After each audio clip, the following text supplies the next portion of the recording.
दादा प्रणाम, मैं हूं हिमांशु द्विवेदी और स्वागत है आपका हमारी खास पेशकश चक्रव्यूह में अभिमन्यु में। आज के हमारे अभिमन्यु हैं मध्य प्रदेश भारतीय जनता पार्टी के एक ऐसे नेता जिनकी 1.5 दशक पहले पहचान बतौर प्रशासनिक अधिकारी हुआ करती थी। पहले वो शासन का हिस्सा हुआ करते थे, प्रशासन का हिस्सा हुआ करते थे, लेकिन उसके बाद में सीधे सियासत का हिस्सा हुए। बतौर पुलिस अधिकारी अविभाजित मध्य प्रदेश के कई शहरों में रहते हुए एसपी से लेकर आईजी के पद पर पहुंचे और अपनी एक अलग छवि बना पाने में कामयाब रहे। उस छवि का ही नतीजा था कि सेवानिवृत्ति से पहले ही भारतीय जनता पार्टी ने 2003 में उन्हें हाथों हाथ लिया और सियासत में दाखिल करा दिया। जुम्मा आए 4 दिन भी नहीं बीते कि उन्हें विधानसभा का टिकट भी दे दिया। दिग्विजय सिंह के खिलाफ लहरती या उमा भारती के प्रति आकर्षण, भाजपा की उस लहर में इस शख्स ने कमाल का प्रदर्शन किया और पहले ही प्रयास में विधानसभा में पहुंचने में सफल भी हो गए। अतीत का गौरव था, अतीत की सफलता थी, अतीत का आभा मंडल था। नतीजा ये रहा कि पहली बार चुना गया यह शख्स सीधे कैबिनेट मंत्री का दर्जा भी पा गया और कैबिनेट मंत्री के तौर पर उमा भारती के मंत्रिमंडल का हिस्सा भी हो गया। आप समझ ही गए, हम बात कर रहे हैं मध्य प्रदेश भाजपा के वरिष्ठ नेता रहे रुस्तम सिंह की। रहे की बात इसलिए कह रहे हैं कि वर्तमान के संदर्भ में उनकी हैसियत को लेकर उनकी जहन में ही सवाल है, तो हमारे सवालों को लेकर अन्यथा लेने की जरूरत नहीं है। रुस्तम सिंह नामचीन आईपीएस ऑफिसर थे। भाजपा नेता बने तो शायद ही किसी को यह उम्मीद रही होगी कि यह शख्स इतनी जल्दी इतनी ऊंचाई पर पहुंचेगा, लेकिन समय ने बताया कि यहां पर व्यक्ति की कदर नहीं होती है, वक्त की कदर होती है। और इसलिए पुलिस ऑफिसर के अंदाज में जब पार्टी में काम करना शुरू किया तो पार्टी को शायद भाया नहीं, जनता को भी भाया नहीं। तो 2003 में प्रचंड बहुमत से जीतने वाले रुस्तम सिंह लगभग उतने ही मतों से चुनाव हार गए जितने मतों से वह 2003 में जीते थे। पर 2013 में पार्टी ने एक बार फिर भरोसा किया और जनता ने भी मामूली अंतर से भरोसा करते हुए उन्हें फिर विधानसभा में पहुंचा दिया। 2.5 साल का इंतजार लेकर उन्हें पुरानी हैसियत पाने के लिए करना पड़ा और आखिरकार 2016 में वह एक बार फिर मंत्रिमंडल का हिस्सा बने, लेकिन 2018 में एक बार फिर जनता के स्तर पर खारिज कर दिए गए। पर जनता ने क्या खारिज किया? ऐसा लग रहा है पिछले कुछ समय से कि पार्टी ने भी उन्हें खारिज कर दिया है।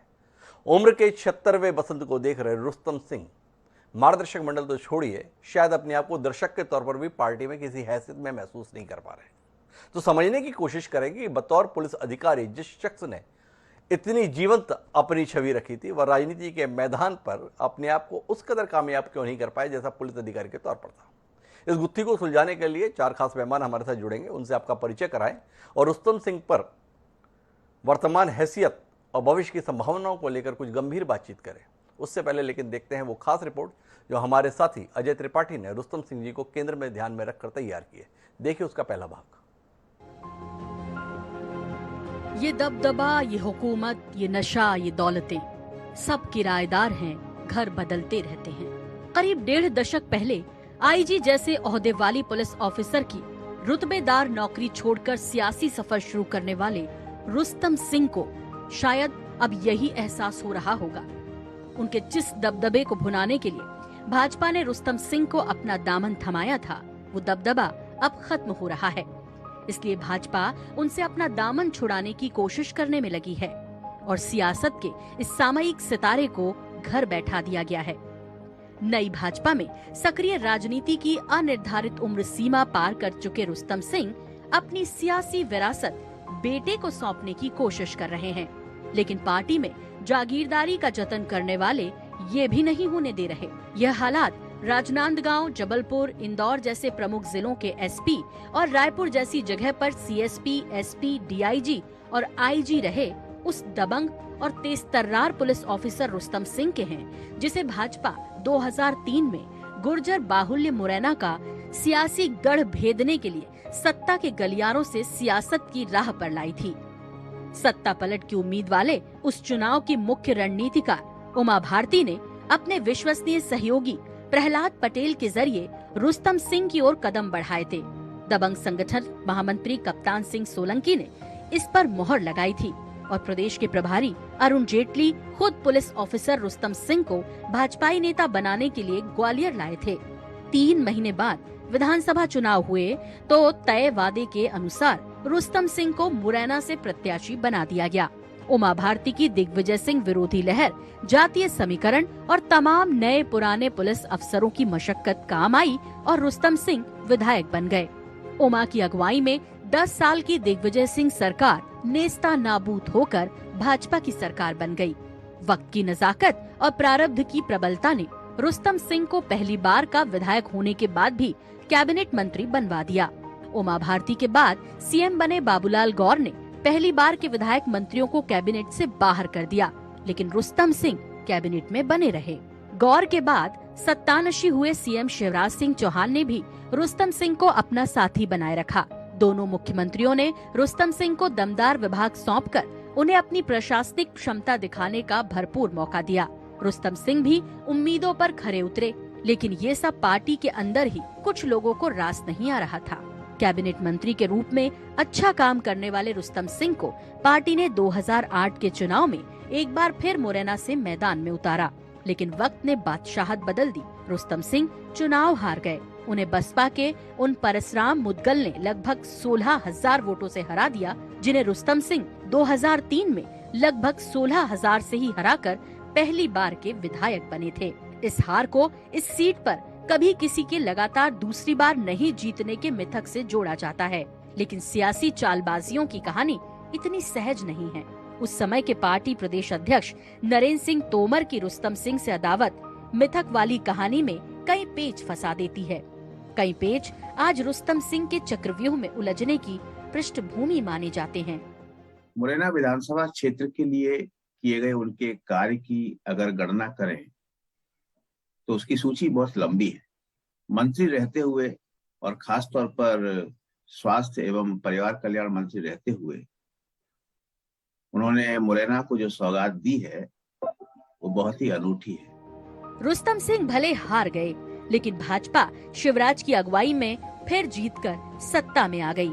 राजनीतिक और जातीय समीकरणों के चलते भाजपा को रुस्तम सिंह की जरूरत थी, इसलिए हार के बाद भी उन्हें तवज्जो दी गई और पिछड़ा वर्ग आयोग का अध्यक्ष बनाकर मंत्री का दर्जा दे दिया गया। रुस्तम सिंह पूरी ईमानदारी से पार्टी के प्रति फर्ज निभा रहे थे, लेकिन समय सियासत का अलग ही खेल खेल रहा था। लोकसभा के 2009 के चुनाव में नरेंद्र सिंह तोमर मुरैना से प्रत्याशी बनाए गए। तोमर चुनाव तो जीत गए, लेकिन उनके और रुस्तम सिंह के रिश्तों में अदावत की खाई चौड़ी हो गई। इसके चलते 2013 के चुनाव में रुस्तम सिंह का टिकट खतरे में पड़ गया, लेकिन उनकी सियासी भागदौड़ ने टिकट कटने से बचा लिया। राजनीति का पासा पलटा और रुस्तम सिंह चुनाव जीतकर दूसरी बार के विधायक बन गए। प्रदेश में एक बार फिर शिवराज सिंह की अगुवाई में भाजपा की सरकार बनी, लेकिन जीत के शिल्पकार सहमत नहीं थे, इसलिए रुस्तम सिंह कैबिनेट का हिस्सा नहीं बन पाए। इसके लिए उन्हें करीब 2.5 साल इंतजार करना पड़ा।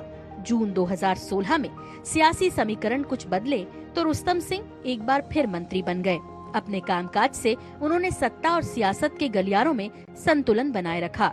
मुरैना में विकास के कई काम कराकर धमक भी बनाई। इसके चलते उन्हें 2018 में टिकट तो मिल गई, लेकिन जीत हासिल नहीं हो पाई। इस बार भाजपा भी चुनाव हारकर सत्ता से बाहर हो गई। वक्त बदला और 1.5 साल बाद ही भाजपा सिंधिया की मदद से सत्तारूढ़ हो गई, लेकिन इससे रुस्तम सिंह के अच्छे दिनों की उम्मीद धुंधली हो गई। सिंधिया के साथ वे रघुराज कंसाना भी भाजपा में आ गए, जो रुस्तम सिंह को हराकर विधायक बने थे। कंसाना उपचुनाव में हार गए तो सिंधिया ने उन्हें निगम में अध्यक्ष बनवा दिया। मुरैना से सिंधिया के 3 समर्थक निगमों में जगह पा गए, लेकिन रुस्तम सिंह को पार्टी ने संगठन में भी किसी प्रमुख ओहदे लायक नहीं समझा। उनके समर्थकों को जिला कार्य समिति तक में नहीं लिया गया। ये हालात रुस्तम सिंह के चक्रव्यूह में फंसने की खुली कहानी बयां करते हैं। राजनीति ग्वालियर चंबल संभाग में कुछ अलग तरीके से होती है। वहाँ कई सारे क्षत्रप हैं। इन क्षत्रपों के बीच अपनी राजनीतिक रसूख को बनाए रखना या अपना जो एक ओहरा था उसको कायम रख पाना बहुत आसान बात नहीं है। और जो चक्रव्यूह में उनके फंसे होने की वजह ऐसे ही कुछ हालात हैं।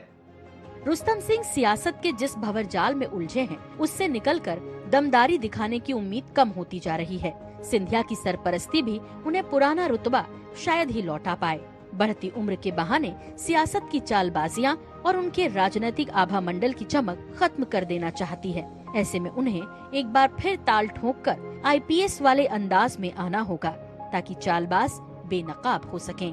सवाल ये है, हवा आई किस इशारे पर, चराग किसके बुझे, ये सवाल थोड़ी है। अजय त्रिपाठी, INS 24/7, भोपाल। तो ये सवाल हो भी कैसे सकता है कि चिराग किसका बुझा। सामने दिख रहा है कि रुस्तम सिंह जो रोशन हुआ करते थे, उनकी चमक धुंधली ही नहीं बल्कि समाप्ति की ओर बढ़ चली है। क्यों ऐसे हालात बन रहे हैं, इसी को समझने की कोशिश करते हैं। हमें समझाने के लिए चार खास मेहमान जुड़ चुके हैं। हमारे साथ चौधरी राकेश सिंह जी हैं, पूर्व मंत्री हैं, कांग्रेस पार्टी के कद्दावर नेता हैं, ग्वालियर चंबल अंचल की राजनीति को बड़ी बारीक निगाह के साथ देखते हैं और दलगत राजनीति से परे निर्मम किस्म की लेकिन ईमानदार मीमांसा करते हैं। घनश्याम इरोनिया जी हमारे साथ हैं, पूर्व विधायक है, भारतीय जनता पार्टी के वरिष्ठ नेता हैं। ग्वालियर चंबल की ही नहीं बल्कि मध्य प्रदेश और देश की राजनीति पर भी अपनी टिप्पणियों से अलग पहचान रखने वाले वरिष्ठ पत्रकार डॉक्टर राकेश पाठक भी हमारे साथ हैं। और साथ ही इस कार्यक्रम का अभिन्न हिस्सा अजय त्रिपाठी जी तो हमेशा की तरह हमारे साथ मौजूद ही हैं। तो आप सभी का स्वागत है। चर्चा का क्रम बदलते हैं, राकेश पाठक जी से शुरुआत करते हैं। डॉक्टर राकेश पाठक जी से समझने की कोशिश करते हैं कि रुस्तम सिंह जिन्होंने बतौर पुलिस अधिकारी अपनी एक अलग चमक, अपनी एक अलग धमक कायम की थी, सियासत के मैदान में उतनी धमक के साथ अभी मौजूद क्यों नहीं है, पहला सवाल।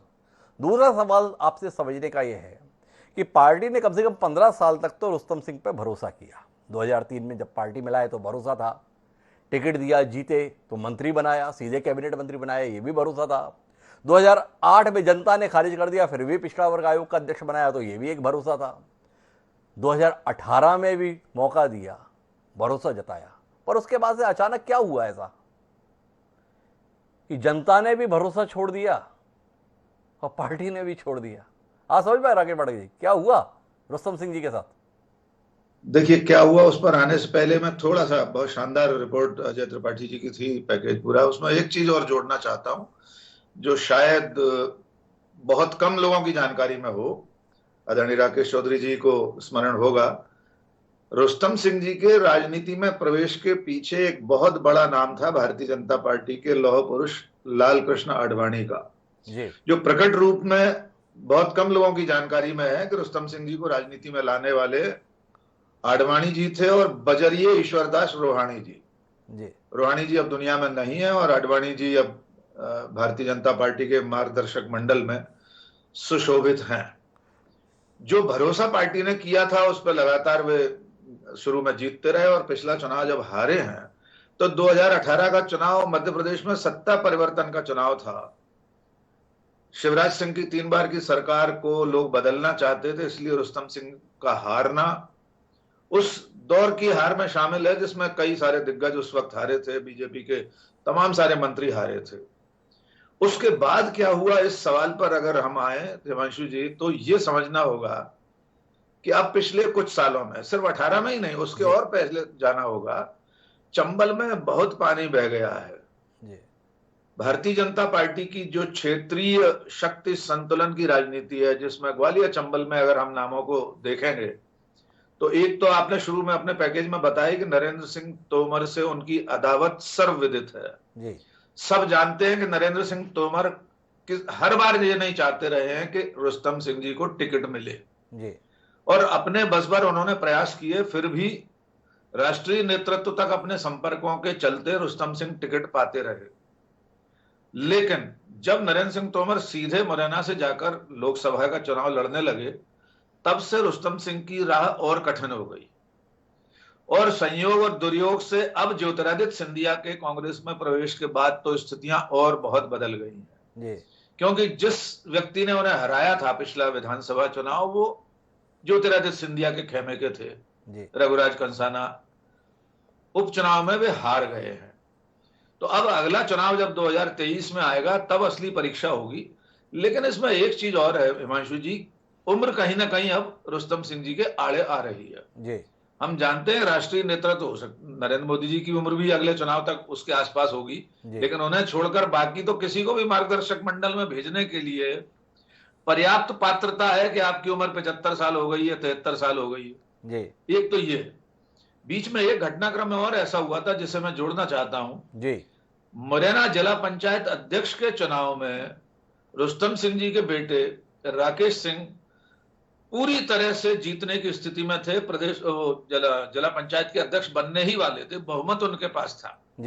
वो घटनाक्रम अजय त्रिपाठी जी जोड़ेंगे, मैं चाहूंगा वे थोड़ा सा इस पर खुलासा करें कि किस तरह रातों रात प्रभात झा साहब भोपाल से आए और नामांकन भरने जाना था राकेश सिंह को, तय था वे जिला पंचायत के अध्यक्ष बन जाएंगे। जी न जाने कौन से आश्वासन पर उन्हें नामांकन से रोका गया और दूसरे व्यक्ति को जिला पंचायत अध्यक्ष बनने का अवसर मिला। जी वो एक ऐसा पायदान हम मान सकते हैं कि जहां से स्वयं रुस्तम सिंह जी की राह में बाधा आ गई और उनके बेटे की जो लॉन्चिंग उसके आगे होना थी, वो जिला पंचायत में सदस्य तो लंबे समय से हैं, लेकिन अगली पीढ़ी के रूप में जो पदार्पण राकेश सिंह का होना था वो नहीं हो पाया। और इसके पीछे जी मुझे ऐसा लगता है कि जो क्षेत्रीय भारतीय जनता पार्टी की जो गुटबाजी है, उसमें सारे गुट रुस्तम सिंह के सामने एक हो जाते हैं और इसलिए अब आने वाली राह उनकी कठिन है। हम नहीं जानते राजनीति में भविष्य में कब क्या हो जाए, लेकिन अब बहुत आसान नहीं होगा रुस्तम सिंह का बहुत स्वयं। आसान नहीं होगा पाठक जी, ये तो सामने दिखाई दे रहा है। लेकिन मेरे दो सवाल हैं जिसके बाद मैं चौधरी राकेश सिंह जी के पास जाना चाहता हूं। पहला सवाल तो आपसे यह है कि नरेंद्र सिंह तोमर को अमूमन अजात शत्रु माना जाता है।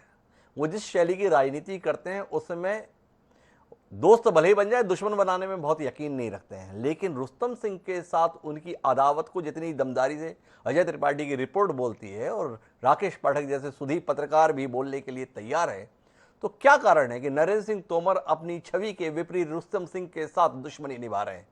ये जानने में दिलचस्पी एक। दूसरा, मार्गदर्शक मंडल की आपने बात कही, पर रुस्तम सिंह मार्गदर्शक मंडल तो छोड़िए, दर्शक के तौर पर भी इस समय उपस्थित दिखाई नहीं देते हैं। स्थान मिलना तो दूर की बात है, जो एक वरिष्ठता के आधार पर, काबिलियत के आधार पर, समर्पण के आधार पर भी सम्मान मिलना चाहिए, उसके संदर्भ में भी उनके समर्थक महसूस करते हैं कि कहीं ना कहीं रुस्तम सिंह के साथ ज्यादती हो रही है। क्यों हो रही है? दो सवाल आपसे। जी, दोनों बातों से मैं आपकी सहमत हूं। नंबर एक, नरेंद्र सिंह तोमर जी अजात शत्रु प्रतीत होते हैं, दिखाई देते हैं, लेकिन उनकी राजनीति बहुत गहरी और ठंडा करके खाने वाली राजनीति होती है और स्वाभाविक है वे एक सफल राजनेता हैं और राजनीति में सबकी अपनी अपनी शैली होती है। लेकिन नरेंद्र सिंह जी की जिस अदावत को हम और अजय त्रिपाठी जी इस तरह से रेखांकित कर रहे हैं, वैसा प्रकट रूप से नरेंद्र सिंह कभी भी दिखने नहीं देते हैं कि वे रुस्तम सिंह की राह में बहुत बड़ा कोई रोड़ा है। लेकिन हाँ, जब मौका आता है, जब अवसर होता है, वे रोड़ा अटका देते हैं। तो एक तो हमें यह समझना होगा कि मुरैना की क्षेत्रीय राजनीति में नरेंद्र सिंह तोमर अपने आप में एक सत्ता केंद्र है। रुस्तम सिंह उस तरह का सत्ता केंद्र कभी बन नहीं पाए। विधायक रहे, मंत्री रहे, लेकिन वे असल में किसी बड़े नेता की छत्र छाया में, अगर आप प्रदेश के जितने बड़े नेता इस वक्त हैं, बीच में प्रभात झा भी प्रदेश अध्यक्ष थे, अब बीडी शर्मा है, तो बीडी शर्मा स्वयं मुरैना के रहने वाले हैं। तो रुस्तम सिंह किसी एक बड़े नेता के साथ संबद्ध रूप से उसके गुट के नहीं कहलाए। उमा भारती ने भी जब उन्हें मंत्री बनाया, टिकट दिया, चुनाव जीते, मंत्री बने, तो हम ऐसा नहीं कह सकते जब तक उमा भारती मुख्यमंत्री थी तब तक वे उनके साथ थे। जब उमा भारती पटरी से उतरी तो रुस्तम सिंह जी के ऊपर यह छाप नहीं लगी थी कि उमा भारती के आदमी इसलिए जब दोबारा मंत्री नहीं बन पाएंगे। आपने खुद बताया बाद में भी वे मंत्री बनते रहे।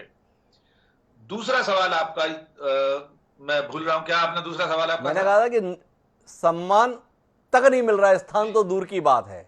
मार्गदर्शक मंडल की हैसियत तो छोड़िए, दर्शक के तौर पर भी उनकी उपस्थिति देखने के लिए अब उनके समर्थक तरस रहे हैं। आपका बिल्कुल वाजिब सवाल है। दरअसल भारतीय जनता पार्टी अब पीढ़ियों के अंतरण से गुजर रही है। ये जनरेशन नेक्स्ट है अब मध्य प्रदेश में। आप देखिए, वीडी शर्मा आयु के हिसाब से देख लीजिए कितने इन वरिष्ठ नेताओं के बीच में नए हैं। तो अब धीरे धीरे भारतीय जनता पार्टी का जो संगठनात्मक ढांचा है वो अब पीढ़ियों के अंतराल से गुजर रहा है। एक पीढ़ी से दूसरी पीढ़ी की तरफ अब जाने का अवसर है।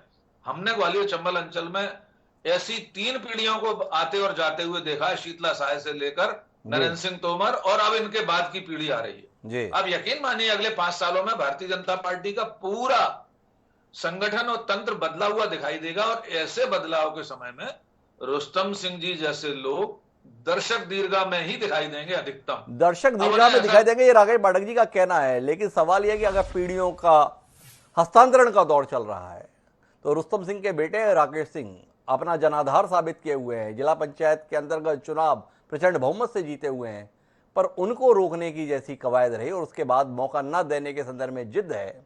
तो सवाल इस बात का है कि आखिर रुस्तम सिंह ने किया क्या 15 साल भाजपा में ऐसा जिसके चलते ना तो रुस्तम सिंह को पार्टी के नेता स्वीकार करने की स्थिति में है, ना ही उनके पुत्र को भविष्य में कोई जिम्मेदारी देने की स्थिति में। थोड़ा समझने की कोशिश करते हैं चौधरी राकेश सिंह जी कि बतौर पुलिस अधिकारी सफल रहे रुस्तम सिंह क्या राजनीति के मैदान में भी उतने सफल मौजूद होते हैं राकेश सिंह जी आपको, या कहां चूक गए रुस्तम सिंह? डॉक्टर साहब, एक तो बात यह है कि जो पुलिस और राजनीति जी ये दोनों अलग अलग नजरिए से जीने वाली चीजें हैं। जी पुलिस में आदमी पुलिसिया अंदाज सभी लोग समझते हैं, जी और राजनीति में जितने आप नरम होंगे, जितने आप मिलनसार होंगे, जितनी आपकी गर्दन थोड़ी नीचे रहेगी, तो राजनीति में आपकी एक छवि बनती है। जी आदरणीय रुस्तम सिंह जी ने पूरी जीवन भर पुलिस की नौकरी की, डीएसपी से लेके वो आईजी तक बने, डीआईजी तक, और जब उमा भारती जी का दौर आया तो उस समय ये चुनाव जीते। जी इनका खुद का व्यवहार, कार्य पद्धति राजनीतिक रूप से कहीं सोशल झलकती नहीं है, जी कहीं सामाजिकता नहीं झलकती है। जी वो अक्खड़पन, वो पुलिसिया अंदाज उनके मंत्री कार्यकाल में भी दिखा और उनके निजी जीवन में भी दिखता है जब वो एमएलए बनते हैं। जी ये सबसे बड़ा उनके जीवन का जो कारण है, जनता ने जो उनको 2 बार जिताया भी, 2 बार हराया भी, ये आदरणीय पाठक जी जानते हैं और आप भी बखूबी जानते हैं। आपने पूरा मध्य प्रदेश में पत्रकारिता की है अविभाजित में। हमारे यहाँ ग्वालियर चंबल संभाग में एक जाति का समीकरण होता है। जी कुछ जातियां ऐसी होती हैं जो अपने जात के प्रत्याशी को भरपूर वोट देती हैं। अब कोई वैकेंसी बची नहीं सिंधिया जी के आने के बाद। जी अब रघुराज सिंह कंसाना है और भी लोग हैं, और आपने एक बात कही, अजात शत्रु हैं नरेंद्र तोमर साहब। जी मुझे बड़ी हंसी आ रही थी आपने जब अजात शत्रु इस्तेमाल किया उनके लिए। जी पाठक जी भी कह रहे थे, आप भी ये कह रहे थे कि नरेंद्र तोमर जी उनको रोकते हैं बार बार, और क्या वजह है? नरेंद्र तोमर तो अजात शत्रु है, उनका तो कोई शत्रु ही नहीं है। मैं ये कह रहा हूं कि नरेंद्र तोमर का कोई ग्वालियर चंबल संभाग में मित्र ही नहीं है राजनीतिक में। जी आप शुरू से आप देख लो, जी धीर सिंह तोमर हुआ करते थे, इनके एक वरिष्ठ, राकेश पाठक जी जानते होंगे। जी उनको सबसे पहले उनकी सीढ़ियां हटाने वाले नरेंद्र तोमर थे। जी बाद में उनके अभिन्न मित्र थे, आप जानते हैं उनको, कुंवर जयसिंह कुशवाहा जी, हमारे भिंड के रहने वाले हैं। जी उनको भी ठिकाने लगाने का काम नरेंद्र तोमर साहब ने किया, चाहे पवैया जी हो, चाहे प्रभात झा साहब हो, कोई भी हो वरिष्ठ नेता, जी वो सब उनके मित्र एक भी नहीं है। जी लेकिन ये बात जरूर मैं आप इसमें कहना चाहता हूं कि आदरणीय इनको आईजी साहब को जी समय रहते अब बीजेपी में 75 और 73 साल के लोगों को टिकट नहीं मिलेगा, ये ऐलानिया कह चुके हैं। जी और कोई तवज्जो राजनीति में, ये इतने बने संगठन में लोग बने, इतने आयोग में बने, जी और इनको कहीं स्थान नहीं मिला।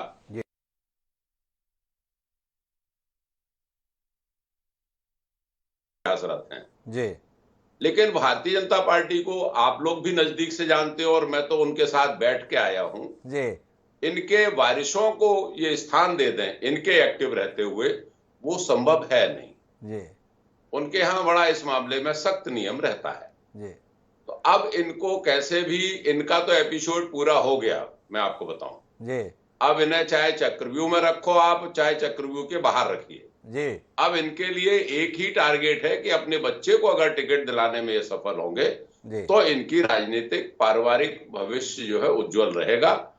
आदरणीय रुस्तम सिंह जी का राजनीति में इलेक्टोरल पॉलिटिक्स में अब कोई स्थान मुरैना में मुझे दिखाई नहीं देता है। बड़ी निर्मम और ईमानदार टिप्पणी है चौधरी राकेश सिंह जी की। मुझे घनश्याम पिरोनिया जी के पास जाना है, पर चौधरी राकेश सिंह जी आपसे एक विषय पर टिप्पणी और चाहिए। पुलिस अधिकारी के तौर पर जैसे भी वह रहे, पर जन नेता के तौर पर अपेक्षाएं दूसरी रहती हैं, उसमें कहीं ना कहीं उनका स्वभाव आड़े आता है। पर उन्हें केवल विधायक के तौर पर काम करने का मौका नहीं मिला, उन्हें बतौर मंत्री भी काम करने का मौका मिला। बतौर मंत्री रुस्तम सिंह के कामकाज का कोई आकलन चौधरी राकेश सिंह कर सकते हैं? क्योंकि कुछ समय तो आपने रुस्तम सिंह के साथ बिताया ही भाजपा का सदस्य रहते हुए, तो थोड़ा उस पर आपसे दृष्टि मिले। तो मुझे घनश्याम पिरोनिया जी के पास जाना है, लेकिन उससे पहले चौधरी राकेश सिंह जी आपसे एक बिंदु पर और दृष्टि की अपेक्षा है। वो ये है कि बतौर विधायक उनकी अकड़ के संदर्भ में, उनके व्यवहार के रूप में आपने टिप्पणी की, लेकिन रुस्तम सिंह जी को बतौर मंत्री भी काम करने का मौका मिला। बतौर पुलिस अधिकारी वह एक सफल अधिकारी की छवि रखे, पर मंत्री के तौर पर उनके कामकाज का आकलन बतौर कांग्रेस नेता चौधरी राकेश सिंह करेंगे? नहीं, उनको विभाग अच्छे मिले, इवन स्वास्थ्य विभाग भी मिला उनको जी, लेकिन मुरैना को थोड़ा सा छोड़ दें, एक आध दो काम उन्होंने किए वहां पे जी, लेकिन ग्वालियर चंबल अंचल में अन्य कोई काम ऐसा नहीं कह सकते जो स्वास्थ्य मंत्री रहते हुए आदरणीय रुस्तम सिंह जी ने जेएच ग्वालियर के हॉस्पिटल में कुछ किया हो, भिंड में किया हो, शिवपुरी में किया हो, दतिया में किया हो, और पीडब्ल्यूडी मिनिस्टर भी रहे। तो मैं नहीं समझता हूं कि उन्होंने कोई नई रोड के लिए कोई कार्य किया हो जी, या किसी ब्रिज के लिए कार्य किया हो। जी। मुरैना के लिए थोड़ा बहुत उन्होंने कार्य किया है, तो मैं ये मानता हूं कि उन्होंने कुर्सी पे बैठ के अपने तरीके से मंत्री परिषद, मंत्री का कार्यकाल अच्छा चलाया, लेकिन प्रगति और कार्य की दृष्टि से मैं उनको अच्छा स्थान नहीं मानता हूं कि उन्होंने क्षेत्र के लिए, डिवीजन के लिए कोई बहुत बड़े बड़े काम किए हों जिनको हम गिना सकें। कुल मिला के ठीक ठाक काम किए, बस इतने तक ही चौधरी राकेश सिंह जी रुस्तम सिंह जी का आकलन दे पाते हैं। लेकिन मैं घनश्याम पिरोनिया जी के पास जाना चाहता हूं और समझना चाहता हूं कि एक शख्स को कालीन बिछाकर आप अपनी पार्टी में लाए थे, उसके प्रति इतनी बेरुखी क्यों? क्या पार्टी को लगता है कि गलती हो गई एक पुलिस अधिकारी को अपनी पार्टी में लाके, इसलिए अब हिसाब किताब चुकता कर लिया, बहुत दे दिया? पिरोनिया जी।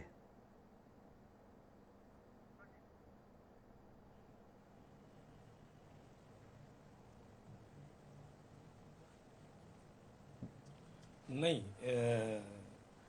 मैं ये निवेदन करना चाहता हूँ जी, कि भारतीय जनता पार्टी का काम और काम करने का तरीका जी, ये अन्य पार्टियों से भिन्न है जी, और इसलिए ये नहीं कहने चाहिए कि साहब कालीन बिछाकर अपन उनको लाए जी, और अब हाशिए पर रख दिया है।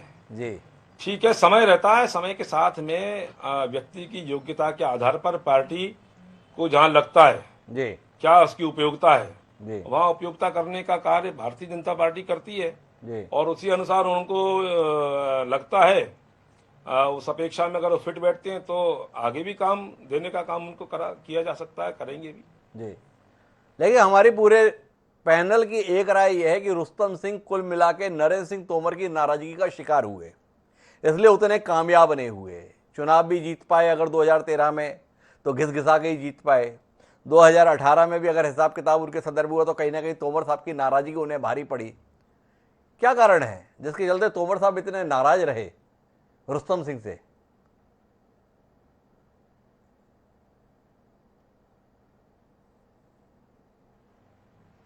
नहीं, मैं as a Bharatiya Janata party का कार्यकर्ता होने के नाते मैं ये नहीं कहूंगा, लेकिन मैंने कहा कि माननीय नरेंद्र सिंह तोमर जी भी संगठन के आदमी है जी, और रुस्तम सिंह जी भी संगठन के आदमी है जी, और वो एक गुर्जर समाज के भी नेता होने के नाते और अधिकारी के नाते भी जी, उनकी जो योग्यता थी जी, पार्टी को लगा, उनका उपयोग करा, आगे भी करेगी। लेकिन अभी हमारे आदरणीय राकेश जी भी कह रहे थे जी, राकेश पाठक जी भी कह रहे थे और राकेश जी भी कह रहे थे जी, और वास्तव में दोनों ही वरिष्ठ जन हैं जी, और आप भी हमारे वरिष्ठ हैं और मुझे लंबे समय दैनिक भास्कर में जब आप थे तो मुझे कार्टून बनाने का अवसर आपके इसमें खबरों में मुझे मिला। मैंने आपके इसमें कार्टून बनाए हैं। जी, तो मैं ये निवेदन करना चाहता हूं कि चाहे अभी बीडी शर्मा जी के बारे में कहा गया हो, जी, देखिए भारतीय जनता पार्टी सिद्धांतों पर चलने वाली पार्टी है, व्यक्ति विशेष की यहाँ कोई मान्यता नहीं है जी, और कोई व्यक्ति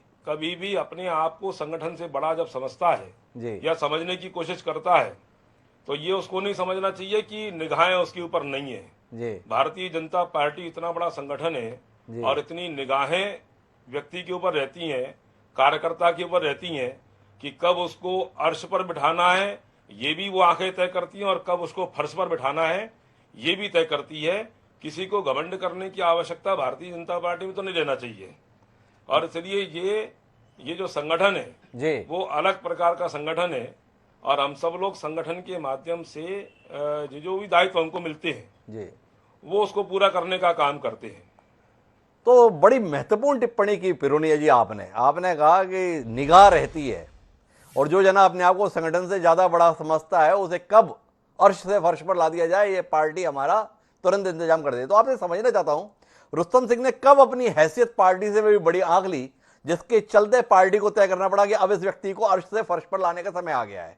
आपने बताया कि आपने कार्टून बनाए हैं एक समय पर, तो इस समय रुस्तम सिंह को भी क्या पार्टी कार्टून ही बना दे रही है, ये जानने में हमारी दिलचस्पी है। थोड़ा आपसे स्पष्ट स्थिति मिले आपकी टिप्पणियों के आधार पर।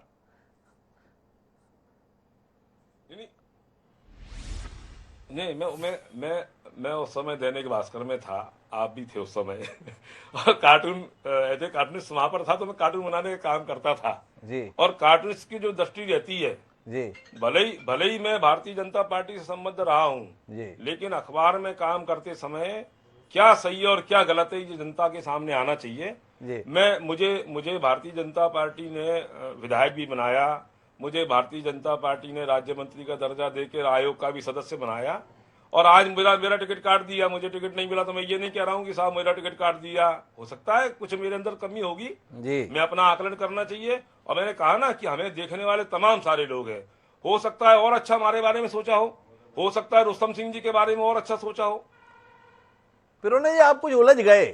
अभी तो आप बता रहे थे कि जब व्यक्ति अपने आप को पार्टी से ज्यादा महत्वपूर्ण समझता है तो उसे नीचे ला दिया जाता है। हमने सीधा सवाल किया, क्या किया ऐसा रुस्तम सिंह जी ने जिसके चलते पार्टी ने उनको जो है जमीन पर ला दिया? आप बचना क्यों चाह रहे हैं? रुस्तम सिंह से डर रहे हैं, नरेंद्र सिंह से डर रहे हैं, या अपने भविष्य को लेकर डर रहे हैं? नहीं, मैं नहीं डर नहीं रहा। मैं तो पार्टी लाइन की बात कर रहा हूँ जी। डर नहीं रहा जी। पार्टी लाइन की बात कर रहा हूँ मैं। पार्टी भारतीय जनता पार्टी में जो होता है जी, जो कार्य पद्धति है जी, वो मैंने बताने का काम किया। तो पार्टी लाइन बताइए घनश्याम पिरोनिया जी ने। इससे आगे बोलना नहीं चाहते हैं, पर हमारे पास अजय त्रिपाठी है जो बोल सकते हैं। उनका भविष्य भाजपा पर निर्भर नहीं करता है। तो अजय जी आपसे समझना चाहते हैं कि ऐसा क्या किया रुस्तम सिंह जी ने जिसके चलते पार्टी ऐसा कर रही है, एक सवाल। और जो दूसरा सवाल है कि जनता के स्तर पर रुस्तम सिंह से नाराजगी क्यों इतनी व्यक्त होती है, वो सवाल के लिए मैं राकेश पाठक जी के पास जाऊंगा। पर भोपाल में बैठे हुए लोग रुस्तम सिंह को लेकर क्या नजरिया रखते हैं, इसे आप साझा करें हमसे। डॉक्टर साहब, बड़ा एक जो शुरू में आपने सवाल पूछा, मैं एक छोटी सी घटना का जिक्र करना चाहूंगा। 2008 का विधानसभा चुनाव था और उस समय पार्टी लगातार काम कर रही थी। मुझे एक घटना याद है, मैं बीजेपी ऑफिस में खड़ा था, एक सज्जन आए थे जो कोई न्यूज चैनल चलाते थे जी। उन्होंने उस समय के संबंधित लोगों से वही जो सारे न्यूज चैनल अपना अपना जो बीजेपी का कैंपेन मांग रहे थे उसका हिसाब किताब हो रहा था। अनिल दवे साहब उस समय चीफ हुआ करते थे। तो जो उसमें पार्टी के अध्यक्ष थे वो चूंकि लिमिटेड लोग थे उस कमरे में, तो उन्होंने बड़ा संजीदा डायलॉग दिया था कि जाके अपने पिताजी से पूछना कि सत्तारूढ़ पार्टी का टिकट कितने का आता है और उसके बाद भी आपको कैंपेन चाहिए और उसके लिए आपको पैकेज चाहिए। बाद में मुझे पता पड़ा कि वो सज्जन जो न्यूज चैनल चलाते थे वो आज के राकेश सिंह हैं। तो ये घटना गवाह करती कि इन दोनों के बीच कुछ ना कुछ बड़ा कारण है जो लगातार चला रहा है, जिसको पार्टी नहीं समझ पाई। और मैंने जैसे घनश्याम पिरोनिया जी जो बात कर रहे हैं वो उससे हटकर के घनश्याम पिरोनिया जी खुद इस चीज का शिकार हुए हैं। वो कबूल नहीं रहे कि अगर नरोत्तम मिश्रा सलावत नहीं होती तो टिकट भी बचता, ये मंत्री होते, पर क्योंकि अड़ गए नरोत्तम मिश्रा तो ये ना मंत्री बन पाए ना इनका टिकट दोबारा हो पाया। वैसे ही नरेंद्र सिंह तोमर अड़ जाते हैं तो वो दिक्कत आती है। ये पार्टी में चर्चाएं होती हैं, भाजपा का मुख्यालय दीनदयाल परिसर में ये सारी बातें होती हैं, चर्चाएं होती हैं।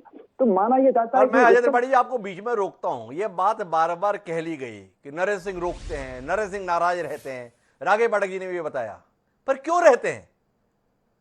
क्या किया ऐसा रुस्तम सिंह जी ने जिसके चलते नरेंद्र सिंह तोमर जैसे शख्स को अपने निशाने पर रुस्तम सिंह को रखना पड़ता है? रुस्तम सिंह और नरेंद्र सिंह की राजनीतिक प्रतिद्वंदता तो कहीं आड़े आती नहीं। उम्र में 12-15 साल रुस्तम सिंह बड़े ही हैं। नरेंद्र सिंह तोमर की आज की हैसियत और रुस्तम सिंह की हैसियत में देखें तो बहुत बड़ा अंतर है। क्या कारण है जिसके चलते नरेंद्र सिंह को नापसंद है रुस्तम सिंह? क्या किया था रुस्तम सिंह ने ऐसा? मुझे डॉक्टर साहब जो समीक्षा मैंने की मुझे ये लगता है कि नरेंद्र सिंह तोमर का भले वो ग्वालियर के हैं लेकिन ग्वालियर में अपना कोई बड़ा वजूद नहीं है। शायद राकेश पाठक जी मुझसे सहमत होंगे। वहां पर जो ठाकुरवाद की राजनीति चलती, ठाकुरों में भी देखिए हम अलग बैठ के तय करते हैं कि ठाकुरवाद है, ब्राह्मणवाद है, लेकिन चंबल इलाका चूंकि आप भी जानते हैं उस इलाके में ठाकुरों में भी अलग कहानी है। तोमर अलग हो जाते हैं, भदौरिया अलग हो जाते हैं, सिकरवार अलग हो जाते हैं, चौहान अलग हो जाते हैं। तो रुस्तम जो नरेंद्र सिंह तोमर का पूरा वजूद बनता है मुरैना में, और मुरैना में भाजपा के गुर्जर नेताओं में सबसे बड़ा देखिए, कांग्रेस में बहुत सारे नाम थे, इंदर सिंह कंसाना, अशोकरंजन सिंह मावई, दिनेश गुर्जर, आपके बहुत सारे नाम थे। लेकिन बीजेपी में गुर्जर नेता लायक ले गया था कि एक बीजेपी में वहां पर गढ़ बना सके। और उस वजह से नरेंद्र सिंह तोमर का जो वोट बैंक था, जो थोड़े बहुत गुर्जर उनके साथ हुआ करते थे, ठाकुरों के साथ, जब सिकरवार उनके खिलाफ होते हैं तो गुर्जर उनका साथ देते हैं, भदौरिया उनके खिलाफ होते हैं तो गुर्जर साथ देते हैं। वैसी स्थिति में नरेंद्र सिंह तोमर का जो वोट बैंक था वो वोट बैंक डरका है, और यही दोनों के बीच अदावत का सबसे बड़ा कारण है। और ये साफ साफ दिखाई भी पड़ा 2009 के चुनाव में, इसलिए नरेंद्र सिंह तोमर को 2014 में ग्वालियर आना पड़ा। तो ये अदावत जो उनकी शुरू हुई 2003 से धीरे धीरे क्योंकि 2000 बीजेपी सत्ता में आई 2003 में, नरेंद्र सिंह तोमर को लगता था कि वो बड़े नेता होंगे, लेकिन रुस्तम सिंह को लाकर के उमा भारती ने एक दरार पैदा करने की कोशिश की। तो ये तय है कि उस दरार ने धीरे धीरे इतनी बड़ी खाई कर दी कि आज नरेंद्र सिंह तोमर छत्रप बन गए। अजय त्रिपाठी जी से मुझे जवाब नहीं मिल रहा, शायद राकेश पाठक रोशनी दे पाए। ग्वालियर से चुनाव लड़ते थे नरेंद्र सिंह तोमर, मुरैना उनके कार्यक्षेत्र में नहीं था, उन्हें तो राज्यसभा में भेजा गया था, बाद में मुरैना संसदीय क्षेत्र उन्होंने खुद चुना। आपसे जानना चाहता हूं कि ऐसा हुआ क्या राकेश पाठक जी? आपके पास तो सारे अतीत के घटनाक्रम है, आपके पास तो वो भी जानकारी रहती है जब आप पत्रकारिता में भी नहीं थे, पर ये तो आपके दौर की घटनाक्रम है। क्या हुआ ऐसा जिसके चलते नरेंद्र सिंह तोमर के निशाने पर रुस्तम सिंह है? देखिए हिमांशु जी, मुझे लगता है शुरू में चौधरी राकेश सिंह जी ने भी उसको रेखांकित किया था हल्के में, और अजय त्रिपाठी जी ने बहुत मोटे तौर पर उस लाइन को खींच दिया है कि ग्वालियर चंबल अंचल में जो राजनीति है वो जातियों पर आधारित बहुत ज्यादा है। जी, मैं अजय त्रिपाठी जी की इस बात से सहमत हूं कि मुरैना में जो ठाकुर और गुर्जरों की जो स्पर्धा है जी, रुस्तम सिंह भारतीय जनता पार्टी की तरफ से देखा जाए तो एकमात्र बड़े नेता के रूप में भारतीय जनता पार्टी में गुर्जर नेता के रूप में उभर रहे थे जी, और चूंकि मुरैना संसदीय क्षेत्र जो पूरा है उसमें ठाकुर और गुर्जर और ब्राह्मण इन तीनों का काफी मिला जुला, और दलित भी है बड़ी संख्या में, तो शायद अगर हम कोई बड़ी घटना याद करना चाहें तो हमें सचमुच याद नहीं आएगी कि नरेंद्र सिंह तोमर और रुस्तम सिंह के बीच में कोई, हम लोग लगातार अदावत शब्द बोल रहे हैं जी, तो ऐसी खुली अदावत वाली कोई घटना नहीं हुई। बड़े बड़े नेताओं में होती है। प्रभात झा को जब प्रदेश अध्यक्ष पद से हटाया गया तो उन्होंने कहा मेरे साथ पोखरण जैसा विस्फोट हो गया, सब जानते हैं किसने करवाया, कैसे हुआ। तो रुस्तम सिंह और नरेंद्र सिंह तोमर के बीच जो राजनीतिक दांव पेच वाली बात है, आपने ठीक कहा, नरेंद्र सिंह तोमर का कद आज की तारीख में बहुत बड़ा है। वे नरेंद्र मोदी सरकार में इतने महत्वपूर्ण दायित्व में है, नरेंद्र मोदी जी की सरकार में कैबिनेट में ही होना ही बहुत बड़ी बात है। ये तो आज की स्थितियां हैं, लेकिन अगर हम पिछले कुछ वर्षों की स्पर्धा को देखेंगे तो नरेंद्र सिंह जी को शायद ये लगता रहा हो कि उनका जो ठाकुर बाहुल जो मतदाता है, उनका जो जमीनी नेटवर्क है, उसमें अगर एक गुर्जर ऐसा नेता आगे बढ़ जाएगा जिससे उनकी कोई सीधी सीधी सहमति उनके गुट में नहीं है, तो शायद उनके कद के बढ़ने से इन्हें नुकसान हो सकता है। ये वोटों की राजनीति के आधार पर, जो जातिगत वोटों का जो बैंक होता है उसके आधार पर स्पर्धा की भावना रही होगी, उसके चलते ही रुस्तम सिंह आज इस मकाम पर है, इस कहना चाहिए हाशिए पर पहुंचे हैं। एक चीज जरूर, मैं घनश्याम ने, हमारे छोटे भाई जैसे हैं, अपन हमारे आपके साथ काम किया है, इन्होंने बड़ी मजेदार बात कह दी कि रुस्तम सिंह भी संगठन के आदमी है, नरेंद्र सिंह जी भी संगठन के आदमी है। भाई रुस्तम सिंह कब संगठन में रहे, आईपीएस की नौकरी छोड़ी, सीधे टिकट मिला, चुनाव लड़ गए। वे वर्दी में रहते हुए अगर भारतीय जनता पार्टी कार्यकर्ता थे तो ये सचमुच आप बड़ा खुलासा कर रहे हैं घनश्याम जी, इसके लिए आपको धन्यवाद देना होगा। रुस्तम सिंह कभी भी संगठन के आदमी नहीं थे, किसी पद पर नहीं रहे, सीधे चुनाव लड़े, टिकट मिला, मंत्री बन गए। नरेंद्र सिंह तोमर जरूर संगठन के आदमी है, युवा मोर्चे से लेकर और यहां तक पहुंचे हैं, वे मूलतः संगठन के ही आदमी हैं। मैं लेकिन एक और बात समझना चाहता हूं राकेश पाठक जी, समीकरण बदल रहा है ग्वालियर चंबल अंचल का। हम ज्योतिरादित्य सिंधिया के आगमन के बाद की बदली हुई परिस्थितियों की बात कर रहे हैं, पर इसके साथ इस अंचल का एक और बड़ा नाम जो पिछले एक दशक में उभर कर आया, वो नाम है वीडी शर्मा का। वीडी शर्मा भारतीय जनता पार्टी के प्रदेश अध्यक्ष हैं, भविष्य की एक बड़ी संभावना राजनीतिक प्रेक्षक उनके संदर्भ में देखते हैं। क्या वीडी शर्मा का मुरैना से होना और प्रदेश की राजनीति में इतना महत्वपूर्ण स्थान प्राप्त करना रुस्तम सिंह या उनके परिवार के लिए नई संभावनाएं नहीं जगाता? क्या राकेश सिंह जिस वजूद को पाने के लिए संघर्ष कर रहे थे और रुस्तम सिंह दिलाना चाहते थे, क्या उसकी भविष्य की कोई उम्मीद इन नई फसलों के उगने से आप नहीं देख पा रहे? देखिए, बिल्कुल निश्चित तौर पर भारतीय जनता पार्टी में, जैसा कि मैंने, आपने वीडी शर्मा का नाम अभी लिया, मैंने आपके पहले प्रश्न के उत्तर में नाम लिया था उनका जी। इसमें एक छोटा सा अंतर यह रहेगा कि वीडी शर्मा ने अपना सक्रिय कार्य क्षेत्र, अपना संसदीय क्षेत्र मुरैना से काफी दूर तय कर लिया है जी, क्योंकि वे खजुराहो से सांसद हैं। तो इसके बावजूद मुरैना उनकी जन्मभूमि है, कर्मभूमि शुरू में रही है, विद्यार्थी परिषद से उन्होंने काम शुरू किया था, युवा मोर्चे में रहे। अब अगर रुस्तम सिंह जी को अपने बेटे को स्थापित करना है, राकेश सिंह को स्थापित करना है, तो अब अंत में उनके पास सिर्फ यही एक खूंटा बचता है वीडी शर्मा का, जिसे वे थाम लें। उनके अभी वीडी शर्मा के साथ कैसे संबंध है ये बहुत ज्यादा खुलकर भी सामने नहीं आया है। लेकिन वीडी शर्मा प्रदेश अध्यक्ष हैं, उनके लक्ष्य बहुत बड़े हैं, श्यामला हिल्स उनकी नजर में है।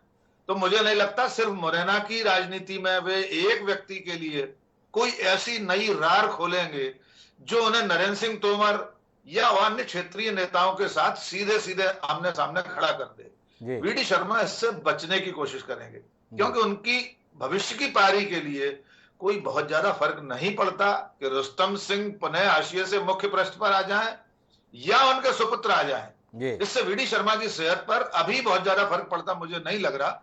वीडी शर्मा एक सहायक के रूप में हाथ रख सकते हैं कि चलो उधर से पीड़ित हैं तो हमारी शरण में आ जाओ, हम आपका भला करेंगे भविष्य में। लेकिन ये अभी भविष्य की बात है और मुझे नहीं लगता कि अभी रुस्तम सिंह और उनके सुपुत्र किसी एक पाए को पकड़ने में सफल हो पाए हैं। अभी वीडी शर्मा का मुरैना से होना उनके लिए सुविधा असुविधा का कारण अभी तक नहीं दिखता, लेकिन प्रदेश अध्यक्ष हैं, आने वाले 2023 के चुनाव में निर्णायक भूमिका होगी वीडी शर्मा की, इससे आगे की भूमिका भी उनके लक्ष्य में है। तो हम नहीं जानते तब क्या स्थितियां होंगी रुस्तम सिंह जी के लिए। भी 2 साल बहुत होते हैं, 2 साल बहुत होते हैं। वीडी शर्मा एक संभावना हो सकते हैं, लेकिन क्या वीडी शर्मा की रणनीति में रुस्तम सिंह या उनका परिवार फिट होता है, ये सवाल राकेश पाठक जी पूछ रहे हैं। तो मैं चौधरी राकेश सिंह जी आपसे उस टिप्पणी के संदर्भ में बात करना चाहता हूं जो राकेश पाठक जी ने की। अजय त्रिपाठी ने भी उस पर ध्यान दिलाया कि कांग्रेस पार्टी में गुर्जर समाज में प्रभाव रखने वाले तमाम नेता मौजूद हैं, लेकिन भारतीय जनता पार्टी की अगर बात करें तो सबसे बड़े ही नहीं इकलौते नेता रुस्तम सिंह है। तो ऐसे बड़े नेता को पार्टी संभालने की कोशिश क्यों नहीं कर रही, इसके संदर्भ में आपकी कोई दृष्टि, या गुर्जर समाज के संदर्भ में भरोसा नहीं है पार्टी को कि, या पार्टी को जरूरत महसूस नहीं हो रही कि हमें ऐसी कोई जरूरत है, इसलिए ना रुस्तम सिंह ना राकेश सिंह दोनों ही मुख्य धारा से बाहर दिखाई देते। पूर्व विधायक भाई पिरोनिया जी ये बात कह गए कि पार्टी को जहां आवश्यकता होती है वहां उसको उपयोग कर लेते हैं। पार्टी को जब कोई गुर्जर नेता नहीं था ग्वालियर चंबल डिवीजन में, हैदर सिंह कंसाना जब कांग्रेस में थे, तब मजबूरी में उनको बीजेपी एक गुर्जर नेता के रूप में लेके आई। उमा भारती जी के नेतृत्व में जब चुनाव हुआ था। आज की तारीख में अगर हम इस बात को ध्यान दें तो मुरैना में ही गुर्जर नेता बीजेपी में बहुत है। हैदर सिंह कंसाना भी हैं, जैसा राकेश भाई ने जिक्र किया, रघुराज कंसाना भी हैं, और ये सब अच्छे ओहदों पे है, मंत्रियों के दर्जे प्राप्त हैं कृपा पूर्वक। तो ऐसी परिस्थिति में एक उम्र दराज नेता को, और भारतीय जनता पार्टी का, जैसे इन्होंने कहा पिरोनिया जी ने, और मैंने भी महसूस किया है जीवन में कि ये लोग बहुत लंबे समय तक किसी को बर्दाश्त नहीं करते हैं। इनका एक सख्त निर्णय होता है। अभी एक बात जरूर मैं आपसे शेयर करना चाहता हूं। राकेश भाई ने ये कहा, पाठक जी ने, कि ऐसी कोई घटना नहीं समझ में आई कि नरेंद्र सिंह तोमर साहब और रुस्तम सिंह जी की कोई अदावत दिखी हो। मैं आजकल मुरैना का प्रभारी हूं कांग्रेस की तरफ से, तो मैं ज्यादा जाता आता रहता हूं। अभी हाल ही में नरेंद्र सिंह तोमर साहब का एक दौरा हुआ था, 1.5 महीने पहले। तो एक पत्रकार महोदय ने मुझसे एक घटना जो है जिक्र की, मैं बैठा हुआ था, तो उन्होंने किस्सा सुनाया कि साहब नरेंद्र सिंह तोमर साहब की गाड़ी में एक जगह से पूर्व मंत्री रुस्तम सिंह जी बैठ गए और दूसरे स्थान तक पहुंचे जहां कार्यक्रम था। जब कार्यक्रम खत्म होने को था तो उन्होंने बगल में बैठे हुए अपने एक नेता से, पूर्व विधायक से, जो उनके कार्यकर्ता थे, उनसे ये कहा कि भाई गाड़ी में तुम पहले बैठ जाना, नहीं वो रुस्तम सिंह जी आ जाएंगे, बोले तो जगह ही नहीं बचेगी पीछे। तो ऐसा घटनाक्रम इस बात को इंगित करता है कि कहीं ना कहीं नरेंद्र सिंह तोमर साहब रुस्तम सिंह जैसे व्यक्ति से दूरी बनाए हुए हैं। और मैं ये भी मानता हूं कि अगर रुस्तम सिंह जी को अगर राजनीति में क्रियाशील रहना है, अपने बेटे को अगर लाना है, तो इनको बहुत मशक्कत करनी पड़ेगी। अब बहुत नेता हाजिर हो गए हैं, बहुत नेता, और फिर सबसे बड़ी बात तो यह है कि इस डिवीजन में अब बीजेपी में श्रीमान ज्योतिरादित्य सिंधिया जी हैं, और उनके यहाँ तो आपकी एंट्री तब तक नहीं हो पाएगी जब तक ऑलरेडी उनके पास लोग हैं। इतनी बड़ी लिस्ट आई, आपने भी गिनाई थी पूरी लिस्ट, उसमें कहीं भी नाम नहीं दिखे किसी के, इवन नरेंद्र तोमर साहब के नाम नहीं दिखे। तो इन परिस्थितियों में रुस्तम सिंह जी और रुस्तम सिंह जी के परिवार को बहुत मशक्कत करनी पड़ेगी, मेहनत करनी पड़ेगी। और भारतीय जनता पार्टी में उम्र का बहुत महत्व चल रहा है इस समय। पाठक जी ने पहले ही कहा कि एक नई पीढ़ी आ रही है, 3 पीढ़ियां देखी हैं जी, लेकिन मैं ये मानता हूं कि आप पीढ़ी को बदलें और उम्र के साथ लोगों को स्थान दें, लेकिन वरिष्ठ और बुजुर्ग लोगों को भी यथा स्थान दें, इज्जत दें, उन्हें घर नहीं बिठा लें। मैं स्मरण करता हूं आदरणीय ध्यानचंद सिंह मामा जी का, मैं विक्रम वर्मा जी का, गौरीशंकर सेजवार जी का, विसैन जी का, ऐसे ऐसे दिग्गज लोग डॉक्टर साहब, जिनको विधानसभा में जब विक्रम वर्मा जी को सुनता था तो रोंगटे खड़े हो जाते तथ्यात्मक तरीके। ऐसी शख्सियत को भारतीय जनता पार्टी उम्र का बहाना बनाकर घर बिठा लेती है। तो रुस्तम सिंह जी के लिए तो अब मुझे कोई भविष्य में ऐसी उम्मीद नहीं। बड़ी सफलता होगी। लेकिन मैं घनश्याम बिरोने जी आपके पास आना चाहता हूं और ये जानने के लिए आना चाहता हूं कि क्या तय मान लें कि रुस्तम सिंह की राजनीति समाप्त हो गई? इसलिए चौधरी राकेश सिंह बता रहे हैं कि उनको आपके सम्माननीय नेताजी की गाड़ी में जगह नहीं मिल रही, हम पार्टी में सत्ता में जगह मिलने की बात कर रहे हैं, संभावना देख रहे हैं, यहां लोग अपनी गाड़ी में बिठाने के लिए तैयार नहीं है। क्या माने इसे? देखिए, चौधरी साहब वरिष्ठ हैं, ना तो उन्होंने देखा ना हमने देखा वहां। अब किंवदंतियां हैं और किंवदंतियां एक कान से दूसरे कान तक पहुंचने में तमाम प्रकार के उसमें लाग लपेट ले लेती हैं जी। हो सकता है उस प्रकार का लाग लपेट आ गया हो जी। मुझे नहीं लगता कि माननीय नरेंद्र सिंह तोमर जी इस प्रकार का सोच रखते होंगे जी। और आज जिस प्रकार का उनका स्थान है, ये स्थान उसी बात का द्योतक है कि उनका जो संगठन के प्रति समर्पण है, भारतीय जनता पार्टी के बढ़ाने में उनका योगदान है जी, वो उस कारण उनको वहां पहुंचने में उनको शिद्दत हासिल हुई है। और जहां तक रुस्तम सिंह जी का, मैंने प्रारंभ में कह रहा हूँ, थोड़ा बहुत मुझे भी पार्टी में रह करके काम करने का और जो ज्ञान है, उस आधार पर मैं यही निष्कर्ष पर पहुंचता हूँ कि शुरू में ही मैंने ये कहा कि अगर हमारी योग्यता पार्टी की जो समझ में आती है वो हमारा उपयोग करेगी और करती भी है जी। और मुझे ये भी कहने में कहीं हर्ज नहीं है, ये हमें भी प्रसन्न होना चाहिए कि जो हम कहते हैं ना युवा भारत जी, युवा भारत है, तो युवा भारत को चलाने के लिए युवा संगठन भी होना चाहिए, युवा सरकार भी होना चाहिए जी। और इसलिए कहीं ना कहीं जो 21वीं सदी का भारत और इस प्रकार की हम लोग कल्पना हम करते हैं, तो कहीं ना कहीं आप अंदाज लगाएं कि कितने बड़े बड़े निर्णय पार्टी कितने निडरता के साथ में करती है, पक्का हृदय करके करती है, ये भारतीय जनता पार्टी ये बिरोने जी आप रुस्तम सिंह जी के संदर्भ में बता रहे हैं या माननीय नरेंद्र सिंह जी या माननीय शिवराज सिंह जी के संदर्भ में बता रहे हैं? हमें आने वाले समय की आहट सुना रहे हैं क्या? हमें पार्टी लाइन की बात कर रहा हूँ, मैं ये कह रहा हूँ, पार्टी लाइन की मैं बात निवेदन कर रहा हूँ जी। और इसलिए आप देखेंगे कि आज भारतीय जनता पार्टी में जी केंद्र से लेकर के और बूथ स्तर तक जो काम चल रहा है जी, उसमें कहीं ना कहीं नए लोगों को तवज्जो मिले, ये घनश्याम बिरोने जी कह रहे हैं। लेकिन अजय त्रिपाठी जी आपके पास में वापस राज्य की राजधानी में रुस्तम सिंह की हैसियत पर सवाल कर गया हूं। रुस्तम सिंह ग्वालियर चंबल की राजनीति में हर तरफ से घिर गए हैं। एक तरफ नरेंद्र सिंह तोमर के साथ अदावत की बात आप कर रहे हैं, दूसरी तरफ ज्योतिरादित्य सिंधिया के रूप में जो शख्स आया है, अपने साथ इतना बड़ा बैगेज लेकर आया है और उस बैगेज में गुर्जर समाज से जुड़े हुए जो तमाम नाम चौधरी राकेश सिंह हमारे बीच में रख रहे हैं, इन सब के बीच में क्या भोपाल में रुस्तम सिंह की चिंता करने वाला कोई शख्स है जो इस बात को सोच रहा है, विचार कर रहा है और योजना बना रहा है कि हमारा अपना शख्स आने वाले समय में कहां रहेगा? डॉक्टर साहब, भोपाल के सियासी गलियारों में और भाजपा का जो प्रदेश मुख्यालय दीनदयाल परिसर में, उसमें जो बदला हुआ सीन दिखाई पड़ता है इस समय, उसमें रुस्तम सिंह तो छोड़िए, रुस्तम सिंह जैसे कम से कम 50 लोग हैं जिनके बारे में भाजपा बिल्कुल नहीं सोचती, जिन्होंने अपने खून पसीने से, जिन्होंने वहां पर ईंट गारा ढो करके दीनदयाल परिसर को खड़ा किया, उनके बारे में बीजेपी नहीं सोचती। और जिन आजकल नेतृत्व जिनके पास है वो कहते भी हैं बार बार कि मुझे अब भाजपा का वो रूप देना है जो रूप आने वाले 15 साल तक बीजेपी को लीड कर सके। तो बीजेपी आने वाले 15 साल की तैयारी कर रही है और ऐसे में मुझे नहीं लगता कि रुस्तम सिंह की सोचने वाला या रुस्तम सिंह जैसे तमाम लोगों के बारे में सोचने वाला कोई होगा। ये अब इनको रुस्तम सिंह को भूल जाना चाहिए। रुस्तम सिंह जो अजय त्रिपाठी जी, मैं आने वाले 15 साल में रुस्तम सिंह के साथ में राकेश सिंह का नाम जुड़ा हुआ है। राकेश सिंह ने जिला पंचायत के सदस्य के तौर पर अपनी हनक दिखाई। जिला पंचायत सदस्य के साथ साथ बाकी जिला पंचायत सदस्यों को अपने घर में मौजूद दिखाकर अपनी संगठनात्मक क्षमता दिखाई। जिला पंचायत का अध्यक्ष पद जो उनकी पहुंच में था उसे पार्टी के समर्पण के चलते पार्टी के निर्देशों के तहत उन्होंने छोड़ दिया। ऐसे घटनाक्रम के बाद क्या राकेश सिंह का नाम कहीं विचार में है पार्टी के 15 साल की रणनीति के तहत, या राकेश सिंह मजबूर रहेंगे चौधरी राकेश सिंह की और उम्मीद भरी निगाहों से देखने के लिए जो मुरैना संसदीय क्षेत्र के सम्मानीय प्रभारी हैं?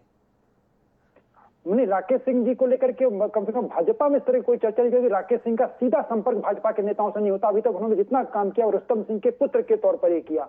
अगर वो 2017 वाले घटनाक्रम में अगर वो बड़ा खेल कर जाते तो आर पार की लड़ाई होती और आर पार की लड़ाई में या फायदा होता नुकसान होता। उनका सरेंडर करना उनको नुकसानदायक रहा और ये आने वाले माइलस्टोन बन गया कम से कम उन लोगों के लिए जो जिनकी अदावत है। उनको हर बार कहने को हो जाता है कि इन्होंने तो ऐसा किया था।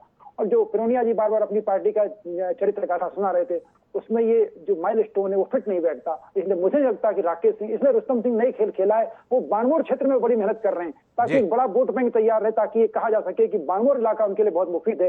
वो शायद भाजपा कुछ सोच सके, पर तो रुस्तम सिंह के बारे में या राकेश सिंह के बारे में कुछ भी नहीं सोच रही है, जो भोपाल में बैठ के लगता है। दीपक साहब, तो कुल मिलाकर हम कार्यक्रम के समापन बिंदु पर आए तो एक बात बहुत स्पष्ट है कि रुस्तम सिंह चक्रव्यूह में केवल घिरे हुए ही नहीं दिख रहे हैं, बल्कि युद्ध को हारते हुए भी साफ तौर पर दिखाई दे रहे हैं।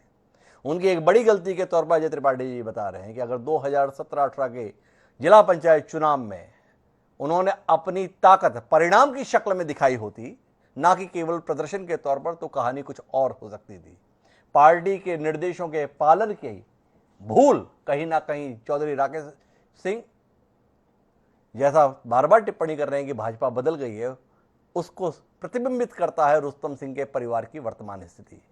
क्या रुस्तम सिंह का अनुभव और राकेश सिंह के संदर्भ में उम्मीदें इस परिस्थितियों में बदलाव लाएगी, जानने में दिलचस्पी रहेगी। अगर ये बदलाव आया तो रुस्तम सिंह आने वाले समय में अभिमन्यु के तौर पर याद कर लिए जाएंगे, नहीं तो हो सकता है कि रुस्तम सिंह के साथ साथ राकेश सिंह भी अभिमन्यु वाली गति को प्राप्त हों और ऐसा महाभारत होते हुए हम लोग पहली बार देखेंगे। तो क्या ऐसा होगा या वाकई इतिहास कुछ और रचकर हमारे सामने आएगा, हमारी दिलचस्पी का विषय रहेगा। लेकिन कार्यक्रम हमारा समाप्त नहीं हुआ है, हमारे को वह दूसरी रिपोर्ट का अंतिम भाग देखना है जो अजय त्रिपाठी जी ने तैयार किया है। लेकिन उससे पहले मुझे अपने मेहमानों से लेनी है इजाजत, जो इस कार्यक्रम का हिस्सा बनकर इस कार्यक्रम को सार्थक बनाने में मददगार बने।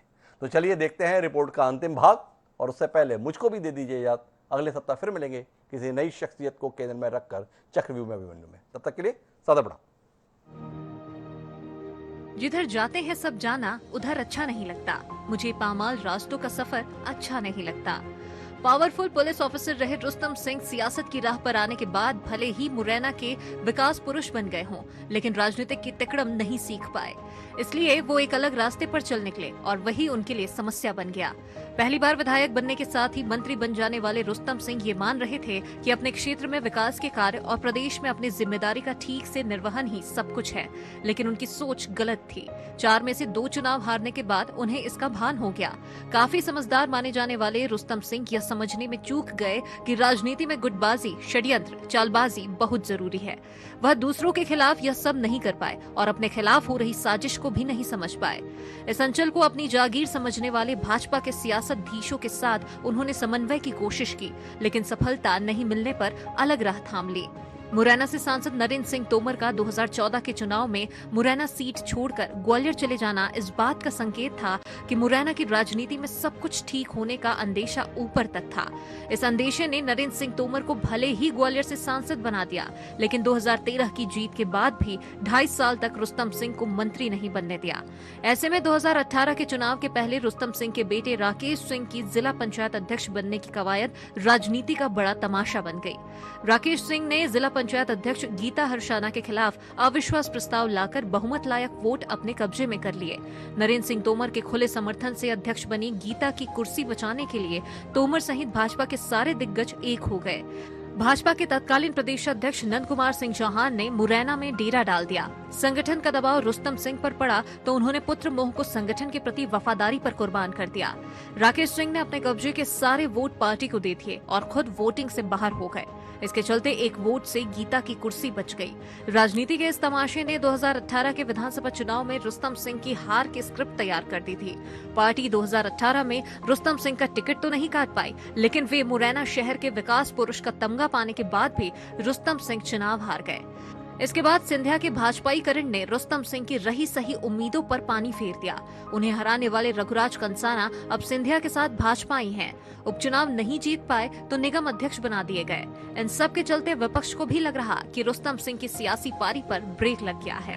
भारतीय जनता पार्टी को आवश्यकता नहीं है। रुस्तम सिंह जी ये योग्य और बहुत कुशल राजनीतिक रहे और हैं, पर भारतीय जनता पार्टी आज के समय में मौका परस्त लोगों को मौका दे रही है और मैं समझता हूं कि रुस्तम सिंह जी को इस भाजपा पार्टी को छोड़ देना चाहिए। रुस्तम सिंह के बारे में माना जाता है कि वह राजनीति नहीं कर पाते, बावजूद इसके आरोपों से नहीं बच पाते हैं। भाजपा के एक खेमे का आरोप है कि 2020 के उपचुनाव में रुस्तम सिंह ने कांग्रेस को समर्थन दिया और यही सिंधिया के साथ भाजपा में आए रघुराज कंसाना की हार का कारण बन गया। शायद इसी के चलते रुस्तम सिंह को भाजपा की प्रदेश इकाई ने किसी अच्छे ओहदे लायक भी नहीं समझा। कार्य समिति सदस्य के फर्ज अदायगी वाले पद के अलावा उनको कोई जिम्मेदारी नहीं दी गई। मुरैना से 3 सिंधिया समर्थकों को निगम मंडल में अध्यक्ष का दायित्व दिया गया, लेकिन रुस्तम सिंह के नाम पर इस बार विचार भी नहीं हुआ। जबकि रुस्तम सिंह ने खंडवा के उपचुनाव में सचिन बिरला को भाजपा में लाने में महत्वपूर्ण भूमिका निभाई थी। अभी भी उनके साथ समर्थकों का बड़ा जमावड़ा है, लेकिन वह हाशिए पर है।